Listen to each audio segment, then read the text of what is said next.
শুক্রবারের দিনকে সুন্দরভাবে খেলাধুলা গেছে, রাস্তা দিয়ে যাওয়ার সময় ছাড় দেখছে যে ছেলেটা খেলতেছে, ওনাকে বলছে যে কালকে তুমি অবশ্যই স্কুলে আসিও।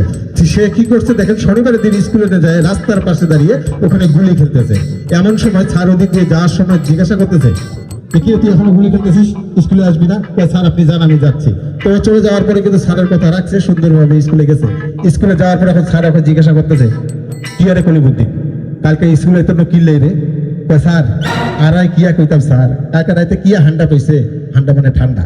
কথা কালকে রাইতে কিয়া হান্ডা কইছে, আমি তো ল্যাব খেতা বেগ করে মুড়ি হুতি রয়েছি, আর সকালে উঠে যখন হিসাব করে হচ্ছি তো দেখেছি আর হিসাব দিয়ে দমা বেড়ায়, আমি তো আর হেঁটে আগুন ধরছি। বুঝতে পারছেন কথাটা?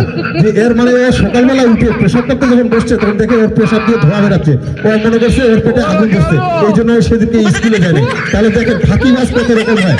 অবশ্যই আমাদের যারা গার্জিয়ান রয়েছে এই ধরনের ফাঁকিবাজকে, মানে এই ধরনের সন্তানদেরকে ফাঁকিবাজ দিতে দিবেন না, অবশ্যই এদিকে লক্ষ্য রাখবেন। আসুন ফিরে আসতেছি আবারও আমরা।